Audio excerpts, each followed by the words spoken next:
The Coffee Creek Watershed Preserve in Chesterton, Indiana, is a remarkable natural habitat and a true restoration success story. Thanks to the efforts of businesses, volunteers, and homeowners, the trails of Coffee Creek wind their way through a startling diversity of native trees and wildflowers.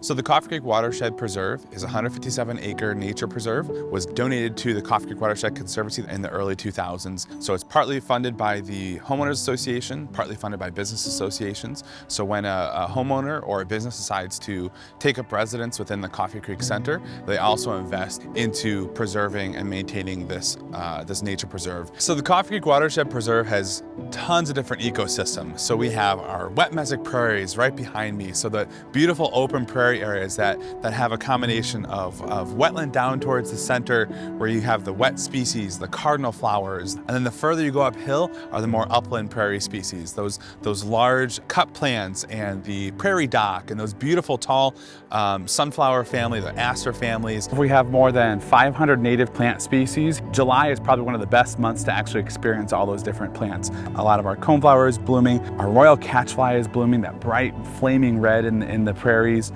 Just a ton of diversity. So Coffee Creek Watershed Preserve actually falls within an area of the duneland area that is actually early on in the dune successions. The different plant species thrive in different areas. So we're very early on, we're closer to that Valparaiso moraine here in Northwest Indiana. So because we're so close to that Valparaiso moraine, we see the older growth trees, the trees that are more susceptible to fire, that aren't as hardy to fire that you see closer to the lakeshore.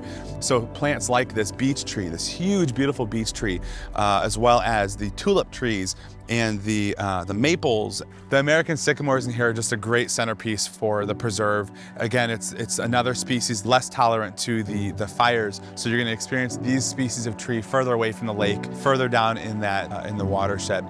They grow huge here. They're right up against the creek, and they overhang that creek, and they're just a great sort of centerpiece. So one of the really cool things that we have here at Coffee Creek as well is a pretty extensive amount of pawpaw trees, which also known as the Indiana banana. They're these large fruits that are a couple inches long, greenish yellow, that have this really unique flavor. They're not very tasty until they've actually fallen off the tree on their own. If you hear a loud thud in the woods here, and you see that pawpaw drop to the ground, usually about August or September, that's a good indication that you've got a nice ripe pawpaw, and you're welcome to pick it up off the forest floor and give it a try if you'd like.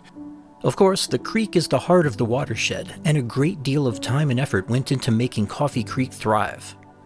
So Coffee Creek Watershed Preserve has roughly 2.5 miles of Coffee Creek that runs directly through it. The water comes from all over Valparaiso and Chesterton, drains into Coffee Creek, which is why it's called a watershed, and then is of course transported north to the lake and eventually ends up in Lake Michigan. When the original restoration began here at Coffee Creek, roughly 20 years ago in the early 2000s, one of the main targets, of course, was how do we preserve and restore the creek itself? Because at one point between 1938 and today, the creek and many of the southern portions was actually channelized for agriculture. That's very straight creek, doesn't represent a very healthy creek necessarily. You want to have a creek that meanders. So we have these bends, if you look at it from an aerial photo, that are meant to sort of meander and wiggle.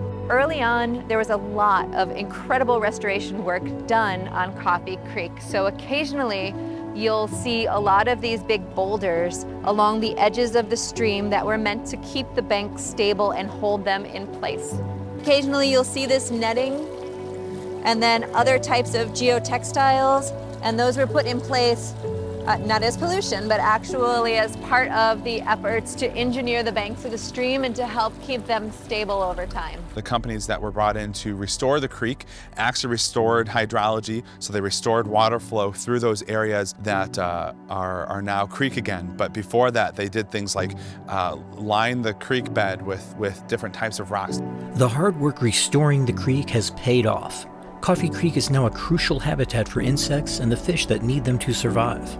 So a healthy stream needs to have oxygen, and when you have these big pieces of gravel and here cobbles, even boulders, then the water is going to churn over that, and all of this rippling is going to introduce oxygen back into your water. It's really a nice cold water stream, because there are a lot of locations where groundwater is seeping out along the clay as well. So it's bringing in much colder water, which helps maintain the cool temperatures that are great for macroinvertebrates and fish. You'll find a lot of sort of the high quality macroinvertebrates, things like the mayfly larva and the Dobson flies. Caddis flies are another good one. They have places to lay their eggs, to hide from predators. And so we find that there are really great fish communities and the sport fish that people have kind of come to know and love. So we see a lot of activity in the creek in early spring in terms of the salmonid species coming through. We see it again, of course, in a fall spawning as well. Those trout or the salmon will start to go upstream and then eventually make their way into Coffee Creek and live for a couple of years before they went back into the lake. Folks are welcome to fish here. Of course, it's catch and release, and we ask that you stay on walking surfaces to fish from. Fish and insects are not the only ones taking advantage of Coffee Creek. Beavers and bullfrogs have also come to enjoy the waters, and the preserve is an attractive destination for some of the over 300 species of birds that travel through or live in our area.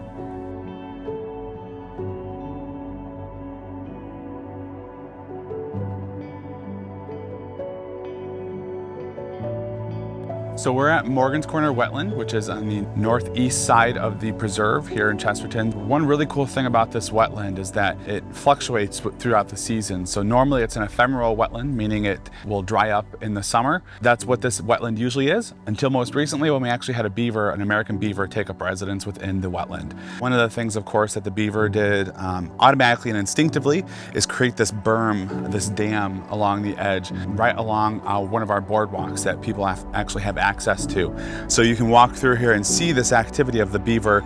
You can see areas where there was some chewing that happened. One of the ways that we actually protect the trees is actually to wrap them in chicken wire or larger gauge wire. In the past, we never experienced the American bullfrog, which is the largest species of frog that we have out here. But because of the increased depth, now it kind of meets those standards for a bullfrog to want to move in and actually take up residence here. So you also see increased bird diversity. We're seeing a lot more waterfowl out here now that the beaver has taken up residence. We also have experienced Virginia rail, which is a bird species. It's a rail species that takes up residence in wetlands like this. We also see sora as well, but Virginia rail are really cool because they're less common in this area. They're actually on the endangered species list. So the osprey nesting platform was something that we recently added here at the preserve. We installed it with the help of Kankakee Valley REMC in the fall of 2020. It was completely free to the Conservancy. Osprey really like to be within a certain distance of a water body, and then on top of that, they like to nest on the most open and exposed spot in the area because they like to be able to keep track of where all the potential predators are. They're exclusive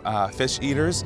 They actually have specialized feet that catch fish, and you'll see them feet first dive straight into the water, grab that fish, and then pull it up, and then as they're flying to wherever their nest is, they'll actually position that fish forward so that the fish is face forward and flying with them. We're hoping that maybe with some of the nests in the area that maybe one of the juvenile osprey in the next couple of years will spot this platform and make it their spot for nesting in the future. Work continues at Coffee Creek to monitor and care for the preserve and to support the plants, animals, and birds that call it home. One really great feature of Coffee Creek Watershed Preserve is the fact that we manage 31 eastern bluebird nest boxes. They're scattered throughout the preserve. Some are up front by all of our architectural features as well as the water plaza. Then we also have our bluebird trail, which houses roughly 10 boxes or so. And in a single season, you'll have an eastern bluebird pair, an adult pair, actually raise multiple broods. The pair will come back with that same group of babies, and the babies will actually help them build a new nest. They'll actually help them raise the new brood of babies as well. We've actually set up our nest boxes, our bluebird nest boxes in pairs. And the reason we do that is because it gives the opportunity in some locations in the preserve for the non-native invasive birds like the European house sparrows to actually take over and manage one nest. So they're able to do their thing in their nest box and allow the eastern bluebirds to maintain their nest box, keeping the pairs away from each other essentially. Another species that inhabits bluebird nesting boxes is the tree swallow. A pair will work in tandem as one hunts for the insects to drop off to the awaiting recipient. Don't be surprised if you find these territorial birds letting you know that it's time to move on. Every week we will send out our volunteers or interns to actually monitor those boxes. We will remove non-target bird species nests. So what that means is if it's not an eastern bluebird and it doesn't have eggs in it, we remove it. So what the volunteers and the interns do is they pull up an app on their phone. All of these bluebird boxes are mapped within the preserve, and when you click on an individual box, it pulls up a drop-down menu and it goes through what's happening. So is there nesting material present? Yes. What species is present? The interns and the volunteers are able to just log it directly on their phone, and then it uploads onto my software back in the office. A lot of people don't quite realize the extent of the science that happens here at Coffee Creek.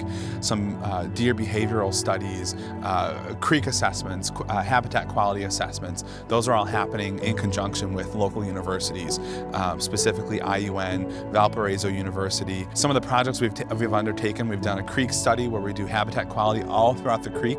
We did an assessment in 2020 where we actually walked in the creek, the entirety of the creek, and mapped all of our log jams, all of our potentially problem areas that might have a need for some creek bank remediation or restoration. Of course, we do macroinvertebrate monitoring as well. So the macroinvertebrates being those tiny little bugs that live within the water. So we will actually go through and we'll take a net and we'll kick up the creek a little bit, let things flow into that net.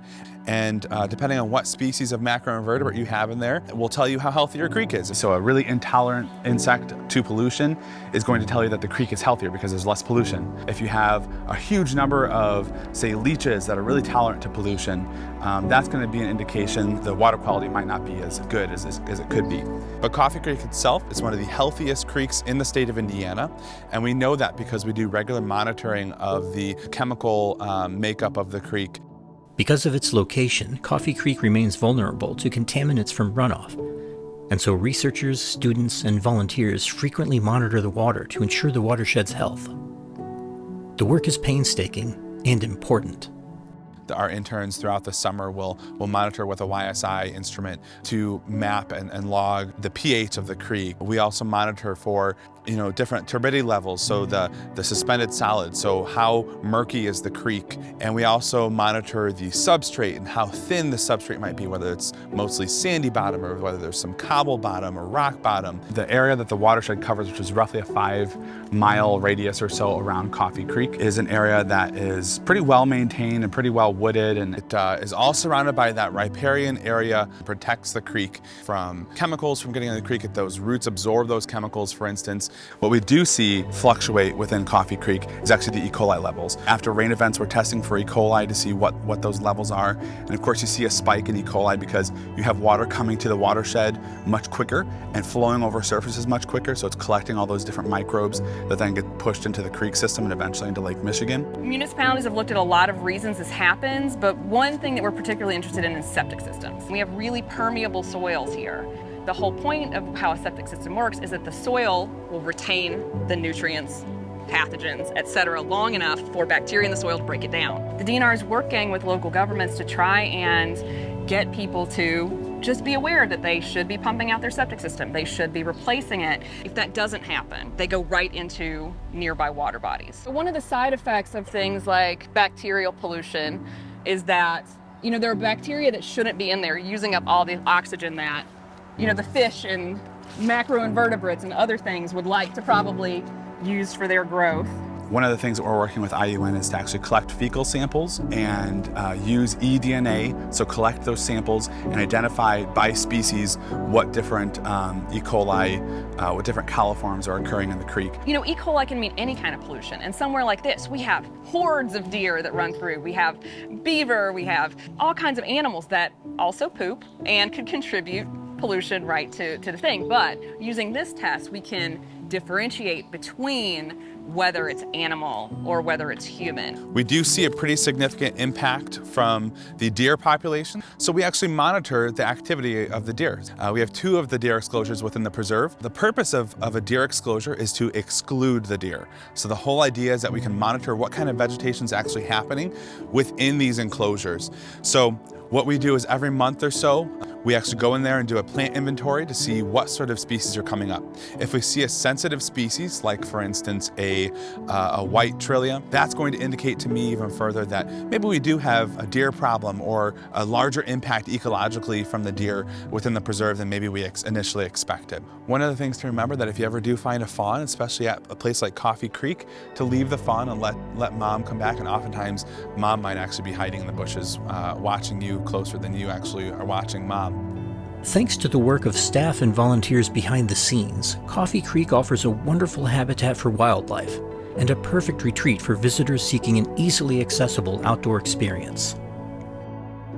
So Coffee Creek Watershed Preserve, or the Preserve as we often call it, boasts roughly 5 miles of trails, of hiking trails, walking trails that range in difficulty from handicap accessible up front on the paver pathways, all the way down to the little more rustic areas that are often dirt or even granite finds. In many cases, like for instance over here, you're able to actually get down towards the creek and experience the creek a little more intimately than you might in other places. So in this spot in particular, you've got a nice kind of flow across the rocks. You can really kind of take a moment, enjoy the huge old growth of these giant American sycamore trees, along with a ton of spring ephemeral flowers on the forest floor, and really kind of get reacquainted with nature in this particular spot. Take your earbuds out, whatever you're listening to, and sit down in a spot like this, and within minutes you can hear the red-winged blackbirds over there. There was actually a gray squirrel running through over there. All of a sudden nature kind of comes to life here, and that's what you want to enjoy when you come back here. And for many people this is our spot, you know, just to come and enjoy it quietly.